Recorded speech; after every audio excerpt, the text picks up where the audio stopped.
Hello, ladies and gentlemen. This is Eddie Marcus once again, spokesman and advocate of basic human rights for all people. In other words, I am the voice of love for you on this day.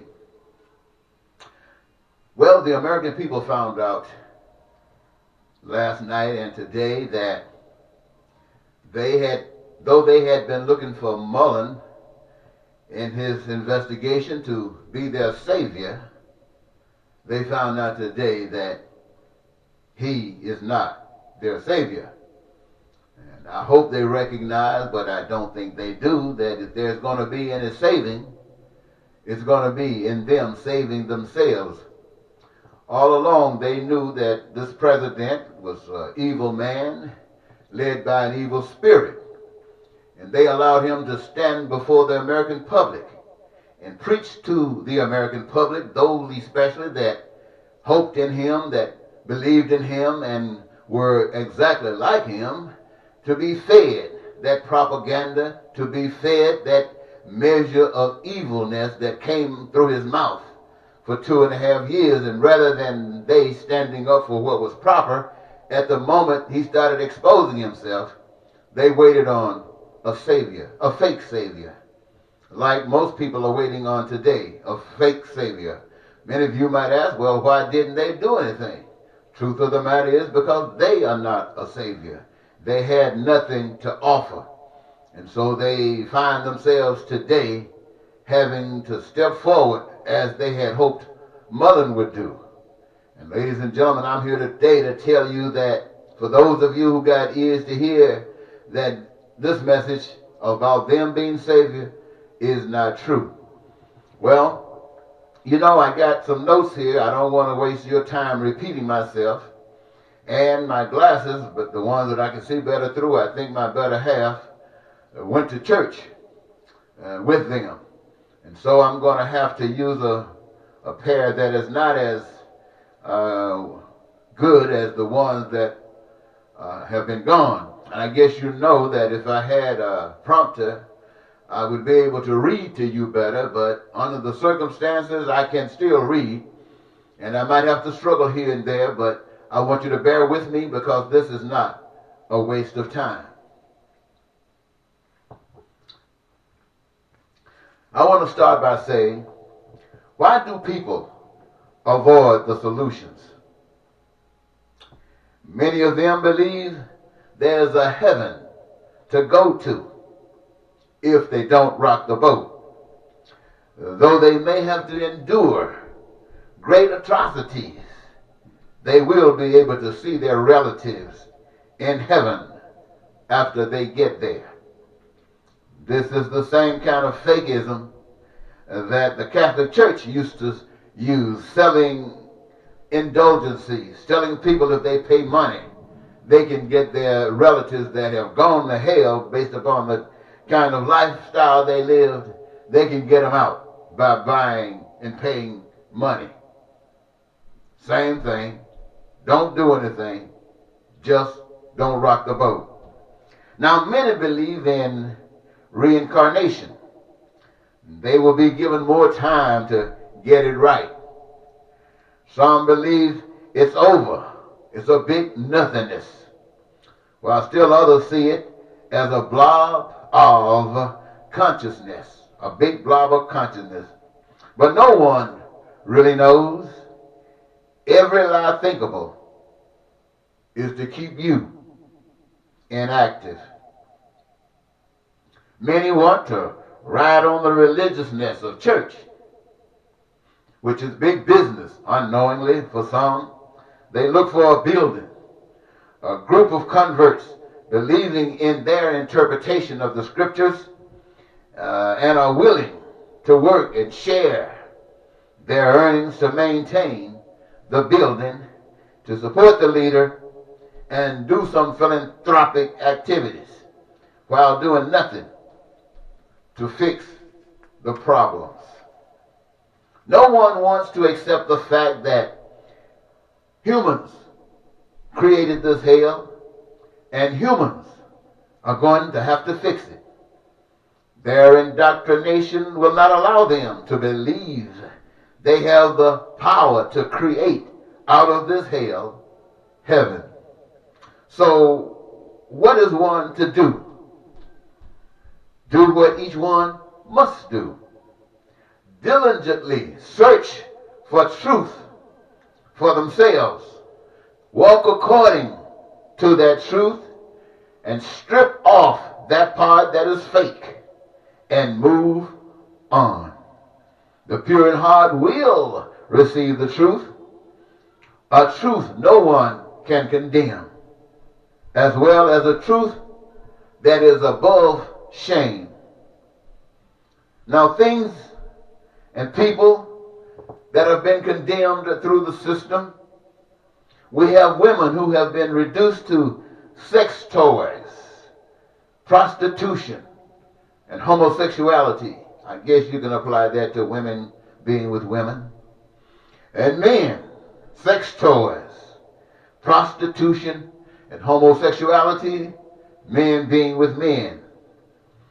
Blacks have been reduced to slaves, and they have been reduced to eating guts of animals. I said guts of animals. Americans, they eat hogs and cows and deer and chicken and frogs and fish and birds and the like.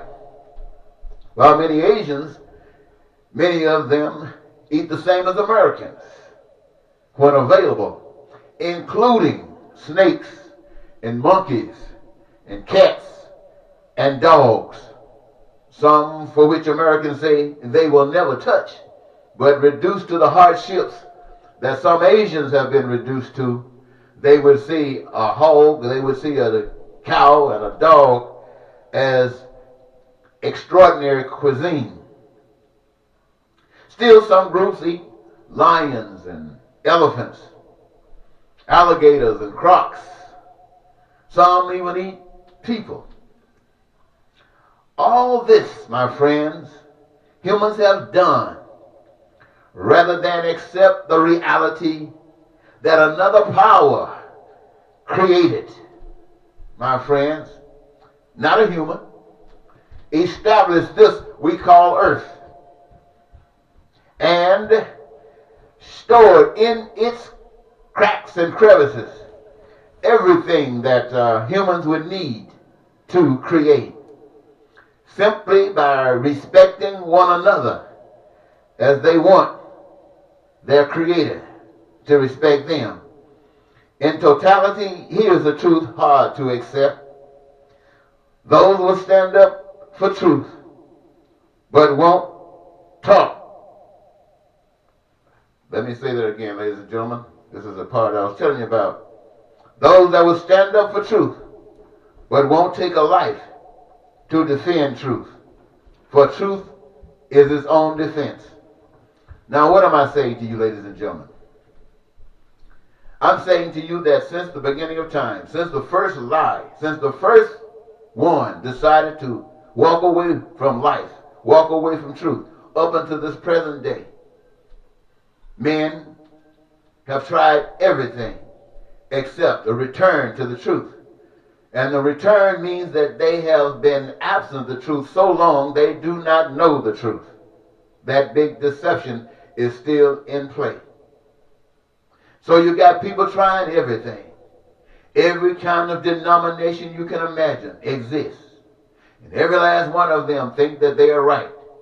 And since the beginning of time, things have been getting worse and worse and worse, until a time when someone decided to make the lie work for them, to shut you down and make you think that you don't have to do anything. Just believe. Believe that one gave their life for you. And if you can believe that and confess it with your mouth, and if you can ask for forgiveness, you will be forgiven. And all in the meantime, hell is all around you. You're going to be excused. That's another big lie. See, we can all say those kinds of things, ladies and gentlemen, but there is one truth that you have to accept as truth. Believing it will not allow you to do it. And what is that truth? That truth is this. Walk in step with that truth. Stand up for that truth and be willing to lay down your life for that truth. Never willing to kill for that truth. That truth needs no defense. And I can promise you this. People, if they come to this step, they will be sincere. They will be real. Because nobody wants to die. It seems as if everybody wants to live. Even though they will go to war with guns, killing people and being killed for something that somebody said was legitimate. Something that somebody said was special and to be honored. And you can get a medal for it. They will not stand up for what is right. They will not stand up for love. They will not stand up for one another as they want God to stand up for them. Unless they know what they're talking about. And I did not say believe. I say know. Know what? They know that there is a God. And whatever step, whatever provision that God has made in a time like this is okay with them. If there is a heaven that they will go to for not taking a life but laying down their life for truth, they welcome it. If there is nothing ever to come out of this but the representation that they give, they're okay with that. This is truth, ladies and gentlemen. Truth you haven't heard. Truth you don't believe. Truth you will reject until hell starts freezing you over. Hell starts freezing you over. Boy, that's a long and a hard way to hoe. But it's truth. And I've shared with you what the Master, the Creator, my Maker, my Lover, has given to me to share with you. And what you do with it is up to you. I want to thank you so very much for giving me this your time. Once again, this is Eddie Marcus, the voice of love. Bye-bye.